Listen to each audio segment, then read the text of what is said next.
Good afternoon, everybody. My name is Neil Kossa. I am the country manager for Thales, looking after our data protection technologies in sub-Saharan Africa. I'm going to take about 25 minutes or so just to have a chat to you about enterprise data protection and simplifying compliance in the data security space. So moving into my presentation, as I said, we're going to be talking about simplifying data privacy and compliance, looking at a number of technologies that can assist you in addressing this. As a little bit of a background, though, why is data privacy important? What are the motivators and the drivers for your business around data privacy and the compliance to the various mandates that you would need to comply to as an organization? So looking at data, the growth of data has been astronomical. There is just so much data out there. By 2025, according to the IDC, there will be 175 zettabytes of data globally. To kind of put that into context, 175 zettabytes of data, if a byte of data was the size of a grain of rice, 175 zettabytes of data would be enough to fill the Atlantic Ocean. So it is a lot of data. Add to that the digital transformation that organizations are going through at the moment. 97% of enterprises undergoing digital transformation have sensitive data that they are exposing or needing to access in this process of digital transformation, but that data is not adequately secured. To such an extent, 65% of organizations can't even categorize their consumer data. So data privacy and security massively in the spotlight at the moment with the amount of data. Data breaches are a constant threat. As this is a security forum, I don't need to give much attention to this slide in my presentation. We're all aware of the number of data breaches that are being reported in the media. I think in reality, we're aware that there are significantly more data breaches that are not being reported at all, never mind making mainstream media. So we're very aware that data breaches are a big issue and they need to be addressed. Compliance regulations are evolving globally. The original compliance legislations were your ISO standards to standardize. Things like PCI DSS were very much focused around the payments industry. But there's been a lot of evolution over the last 10 or 15 years around protecting personal information. GDPR is probably the most renowned of those globally, but South Africa has the POPI Act. Nigeria has the Data Protection Regulation of 2019. Ghana, Central Bank of Ghana has put out a Cyber and Information Security Directive. All of these, and all across Africa, each country has its own regulation that is being driven at a governmental level that organizations are needing to comply to, more than just for the sake of compliance, but actually for the security that that compliance brings. Multi-cloud is massively growing. There's a lot of utilization of multiple cloud providers. In Africa, less so than in the rest of the world. What we do find that Microsoft Office 365 and the Azure platform is becoming very well adopted across Africa, but there are a lot of other players that are starting to make strides in the African continent. AWS is a great example. IBM, Google, Huawei. There are many organizations that are driving their cloud strategies into Africa, and Africa is getting ready to embrace these cloud providers and the solutions that they offer. What we're finding internationally is platform as a service. Most organizations are using more than one provider of platform as a service. Software as a service, significantly more than two providers. And infrastructure as a service as well, significantly more than just two providers providing infrastructure as a service to organizations globally. This trend will continue into Africa, and we will start seeing it happening both with local providers natively in the country, or international providers that are offering services in country or outside of the region as a full cloud service. More and more sensitive data is moving to the cloud. So as digital transformation is happening, as the adoption of cloud is expanding, organizations are moving more and more and more of their data into the cloud. From research that we've done, 50% of corporate data is stored in the cloud. And of that corporate data, 48% is sensitive data that needs to be protected. Interestingly enough, cloud service providers will provide security around all elements of the offering, but they will not offer security of the data. The security of the data remains the responsibility of the data owner. So there's a big drive into the cloud. Lots of sensitive data is moving into the cloud, something that organizations are starting to have to grapple with. How do you manage this data that is in the cloud? Add to that the complexity of who you as an organization are providing access to your data to. In the good old days when I was a younger man than I am now, organizations would only give access to a very limited number of people in the systems that they were giving access to. So the finance manager and his team would have access to the financial systems, but nobody else would have access. In this day and age, the finance system is part of a much bigger ERP solution, including customer relationship management, resource planning, finance management, and the like. So everybody in the organization has access to that system. As digital transformation happens, it's not just your internal resources that have access to this system and the data in the system. External vendors are being given access. Third-party service providers, business partners, your customers are all starting to be given access to the system that holds all of your critical data. The challenge that organizations face is, how do you manage that? Do you know where that sensitive data is? Do you know what that sensitive data is? And do you understand the risk if that data were to be compromised or were to fall into the wrong hands? So there is a big drive around securing the data in its own right because of the fact that access is being granted so widely to the data. Public is starting to demand privacy as organizations are offering service to their customers are demanding that their data is kept private, that their data is kept secure. And the power is starting to rest in the hands of the consumer. The consumer will vote with his mouse finger because he will decide not to click on your environment, on your cloud offering, on your digital service, and click on a competitor's, or not click at all if he doesn't believe that he can trust that environment. So there is a big drive or a demand from customers that their data is kept private and secure. And this is putting a burden on organizations to keep this data secure. And regulation is demanding that you disclose when a breach happens. So you're caught in this very tricky situation that you need to keep the data secure. If you don't, you have to tell people about it. And your customers are not going to be happy if their data is compromised.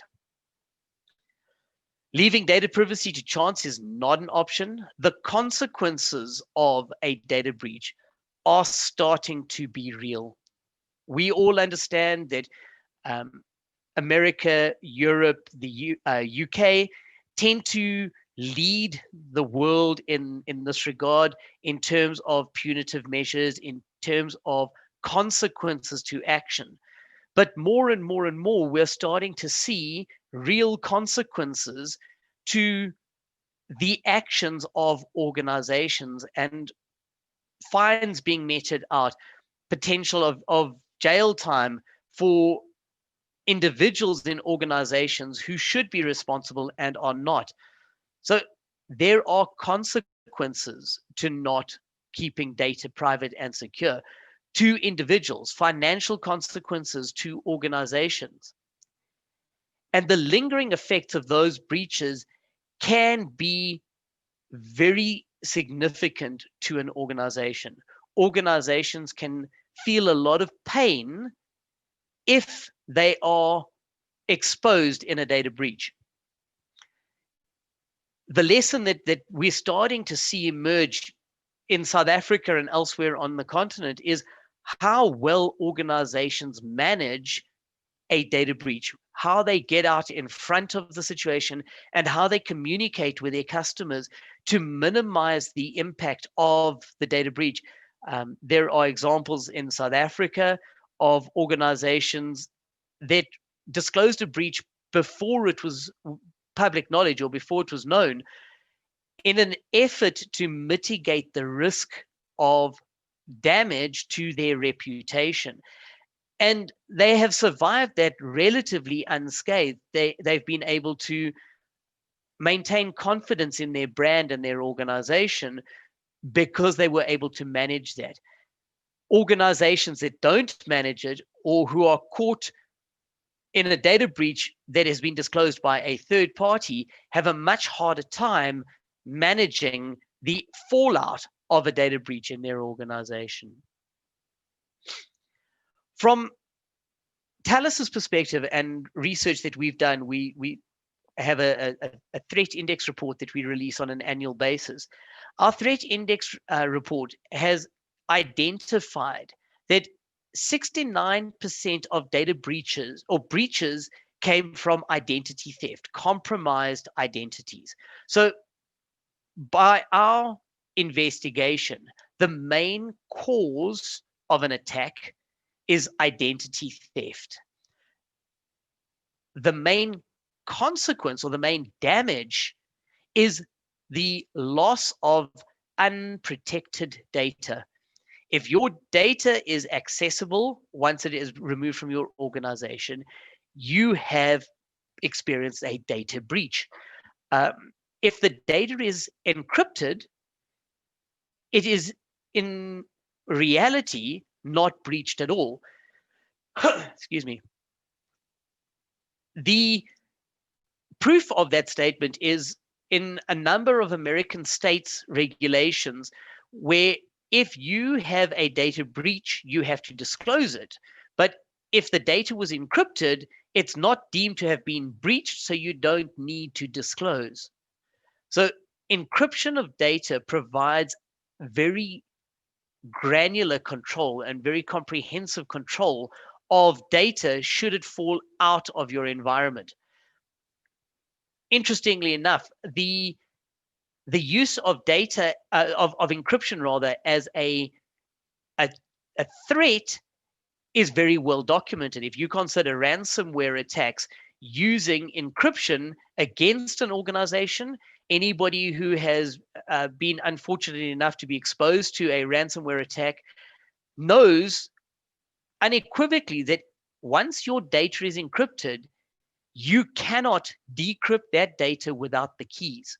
So the ransomware attack has all the power. In this instance, or in that instance, encryption is being used as a threat vector. In the same way, though, encryption can be used to protect your data and ensure that anybody who tries to get data out of your organization is not able to do so because it is encrypted. Looking at data security, everybody is aware or should be aware from basic IT security studies of the CIA, confidentiality, integrity, and availability. From our perspective as Thales, what we assist the market with is, in the space of confidentiality, we look at that as the privacy of data. And we achieve privacy of data through encryption, or we believe you can achieve the privacy of your data through encryption. The integrity of data is around the reliability of that data. Are you sure this data is the data that you created and has not been manipulated or changed by any third party? So we equate that to the reliability of your data, and that can be achieved through digital signing of data, of code, of whatever, to ensure that the integrity remains in place. Availability, we look at from two perspectives. Firstly, authentication. Can you confirm that that particular user, device, infrastructure element, application is who it is supposed to be? And in order to achieve that, we make use or look to authentication, username and password, one-time PINs, PKI certificates, biometrics, whatever the case may be, to be able to strongly authenticate the infrastructure or the user. And then access, the ability of that user to access the data or the infrastructure that they need to access the data. And we provide that through policy definitions, through the enforcement and rotation of encryption keys, through lifecycle management of keys and documentation, through an entire process of managing who can access the data in your organization. We have found that there are a number of challenges that people have in achieving privacy and compliance. And I'm going to touch on the four that we've found most relevant to our conversation. And the first challenge that people have is finding the sensitive data. How do you find your sensitive data? Where is it? Is it on-premise? Is it in the cloud? Is it both? Is it in a co-location facility? Is it in your control? Is it not? So through a process of data discovery and classification, we assist in finding your sensitive data. The next element is the protection of your sensitive data, regardless of where it is. Being able to, once you've identified sensitive data through data discovery and classification or through a knowledge of your organization, once you've identified that sensitive data, to be able to protect it. And we can assist in this manner through encryption, whether that's standard encryption or format preserving encryption, by masking the data, by hashing it, by tokenizing it, or if you're wanting to just ensure the integrity of the data, but the data can be viewed publicly, by digitally signing the data to make sure that it isn't compromised or manipulated incorrectly. The next challenge that I want to discuss is the ability to demonstrate compliance. To be compliant is vitally important, but if you're not able to demonstrate compliance, you're not able to prove that you're compliant, and people will not necessarily take you at your word. So being able to demonstrate compliance is vitally important. Some of the mechanisms that we propose to assist in demonstrating compliance is the ownership of keys. Encryption is being offered as a service by, amongst others, ourselves, but a number of organizations are offering encryption as a service. But you, as the data owner, should own the keys that are used to encrypt that data. Otherwise, you're giving the keys of the kingdom away. Excuse the pun. You need to make sure that you can change those keys as and when you need to. And you need to be able to report on the utilization of those keys for the encryption and decryption of data. Add to that, you need to be able to report on who's accessing your data, when they're accessing, how they're accessing it. Are they supposed to be accessing it? And if they're not, being able to demonstrate that the data is encrypted and the user wasn't able to view sensitive data that they didn't have access to. The last element that I'm going to discuss is controlling access. Being able to, as I said earlier, identify a user or a system uniquely, that it is not a, a spoofed or a compromised identity, that it is the correct user, whether it's an internal or an external resource. And being able to, once you've identified them, provide them with secure access, whether it's remote or physical. You want to make sure that that access is secure for those users at any given time. So, how do we achieve this? So, Talis provides a security framework, a number of technologies that all operate independently, but combined provide you with a tool set that will allow you to secure your data. And it's vitally important that you need to protect your data everywhere. It's not just your sensitive data in your environment or the sensitive data that you have in the clouds. It's inside your applications. It's structured data in databases. It's unstructured data in file shares. It's your virtualized environments. It could be a domain controller on a virtual machine. It's your networks. Your networks might be, it might be your local area network inside your branch office or your head office. It could be your wide area network that connects your organization. It could be a public network. Um, so you need to protect the data across all the networks. Big data is becoming vital to the success of many, many, many organizations. And the most successful organizations in the world today are those organizations that truly understand data. But that means huge volumes of data that is very well indexed, very easy to search through, to find sensitive data inside there. Big data is a huge area of risk to many organizations, and it's a lot of data that needs to be protected.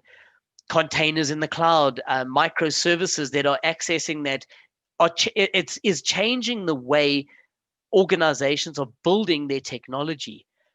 Public and private cloud, it doesn't matter where your data is. You need to secure the data everywhere.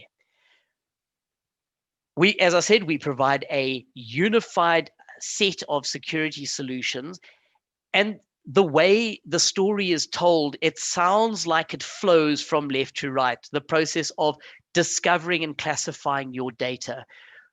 Once you've discovered and classified it, then you go into a process of remediation through encryption of your data at rest, your data in motion. With encryption comes keys, and for that you require key management and the storage and management or control rather of the keys itself and the access to that environment. So it would appear to flow from left to right across the screen. The reality is, in a greenfields environment, that might work that way. Nobody on this call today has a greenfields environment. As an organization, you have an idea of what your sensitive data is, or some sensitive data that you need to protect immediately from a compliance mandate perspective. So you may have a requirement immediately to encrypt a subset of data that you've already identified. On the other hand, you may have acquired a number of systems that already use encryption, both on-premise and in the cloud, and you are needing, more importantly than the encryption, the ability to manage and control your keys. So centralized key management may be a massive drive for you as an organization. You may start with data classification, or you may want to look at access management and multi-factor authentication to provide secure access to your users. In this time of COVID, I think many, many, many organizations have gone down that path quite comprehensively because users are working from home significantly more, and authentication of those users has become vital to the security of the organization. Add to that the complexity of the way organizations want technology delivered. Most organizations in Africa are very on-premise driven and are looking for hardware or software that they can install in their environments. Kenya has a very robust technology hub, and there's a lot of cloud-based technology coming out of Kenya. And if you take a look at a company like Uber, their entire environment is cloud-based. They don't own the infrastructure. It's all as a service. They are looking for everything on demand. The reality is most of us fall somewhere in the middle. We're looking for a hybrid of on-premise and on demand. So your solutions need to be able to deliver to that complex environment that you're existing in today, with the idea of simplifying your data security requirements. And in order to simplify that, you need a lot of automation and orchestration of your solution. Things to happen automatically, remediation to be pre-configured, integration into your unique environment with its unique nuances and your unique individuals. So a lot of ability to interface into that, the ability to reduce your silos so that there are fewer isolated areas that need to be managed and controlled. And you can start implementing unified policies, processes, and operations across your entire organization. Centralized reporting and being able to review and track that across the entire organization. A framework like this will significantly simplify an organization's data security requirements. I am aware that I'm a couple of minutes early, so I will open the floor to any questions or comments. I have seen one question around the deployment of the technology, and as I said, the deployment of the technology can be measured and delivered in a number of ways, whether it is a totally on-premise solution or a totally cloud-driven solution, or a hybrid of both, where you keep your key management on-premise, but you are encrypting databases in the cloud, or you keep your root of trust, your key store on-premise, but you do the cryptography as a solution from a cloud provider so that you get the benefits of the resources that your cloud providers can provide. So there are a number of nuances and options that you have available, but those are pretty unique to each organization. So we will need to have a conversation with you individually to understand specifically what your requirement is. Another question that's come in is, what are some of the KPIs you rely on for data security, and how can we measure success in security? So the KPIs are largely determined by you as the customer to ensure that access to encrypted data is zero, or performance of encrypted data is least impacted. So KPIs can be quite broad and diverse. So that can be quite difficult to manage, but normally designed and defined by the customer themselves. I am aware that we are now out of time for the session. I did see a couple of other questions come in. I will ask that the facilitators move these over, because we are going into a Q&A for an hour and a half or so, where we will be talking in a lot more detail about data security. There is a question about zero trust, and I will bring that up with the facilitator when we are done. So I would like to thank you very much for your time.